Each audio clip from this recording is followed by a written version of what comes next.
আজকে আমরা আলু আর টমেটো দিয়ে দেশি মুরগির ডিম রান্না করব।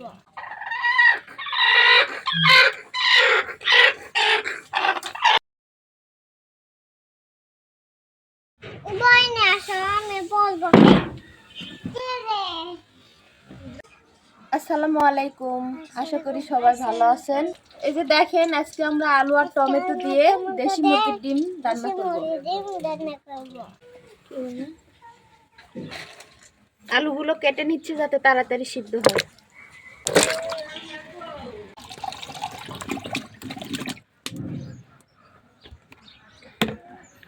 আলু সিদ্ধ করার জন্য দিয়ে দিলাম, এরপরে বলক আসলে ডিম দিয়ে দিব। জানো না, এটা ধনা পাতা না, এটা হলো রামধনি পাতা। এটা হলো নওগাঁর মানুষ বা বিশেষ করে উত্তরবঙ্গের মানুষ চিনবে রামধনি পাতা। ধনা পাতার মতোই দেখতে। পাবনার মানুষ কি বলে জানি না, পাবনার মানুষ বলে শৈল্লা পাতা। এটা রামধনি পাতা। রামধনি পানি এই যে গরম হয়ে আসছে, এখন মুরগির ডিম ছেড়ে দিব।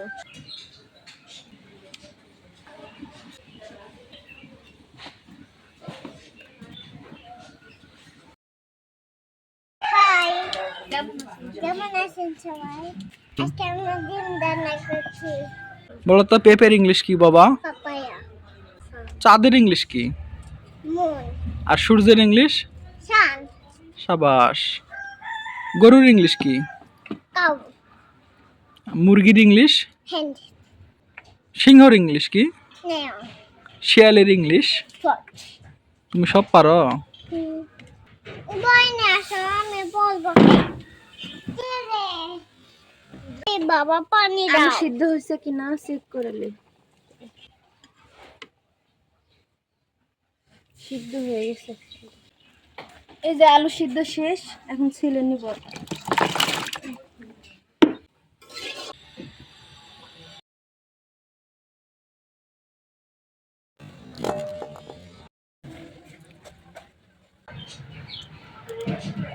ডিম ছেলা শেষ, এবার ভেজে নিব। ডিম ভাজার জন্য লবণ আর একটু হলুদ দিয়ে নিলাম। এই যে ডিমগুলো দিয়ে নিলাম। হ্যাঁ, দিয়ে দাও।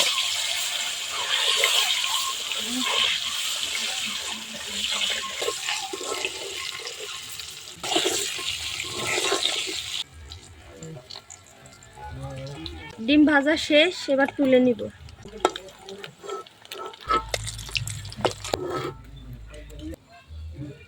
জিরা দিয়ে নিলাম, পেঁয়াজ কুচি,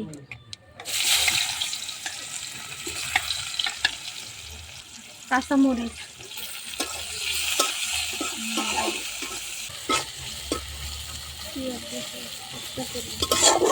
আদা রসুন বাটা একসাথে।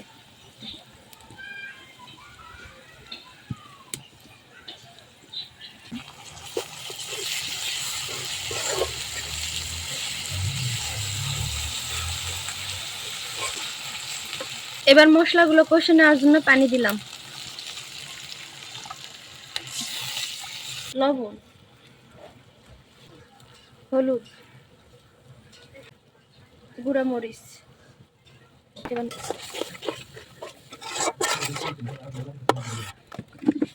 এটা রামধনি পাতা দিলাম।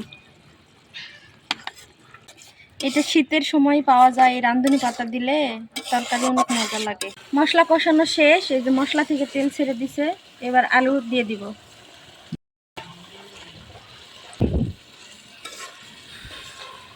কষানোর জন্য পানি দিয়ে নিলাম।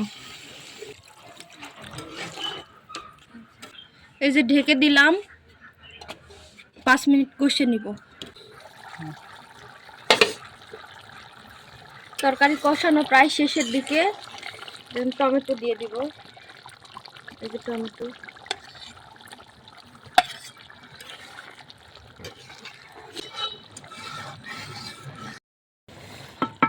তরকারি কষানো শেষ, এবার ঝোলের জন্য এই যে পরিমাণ মতো পানি দিয়ে নিলাম।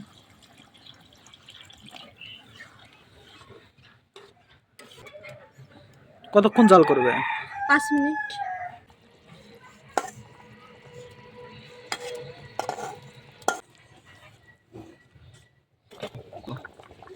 তরকারি রান্না শেষ, এখন নামা দিব।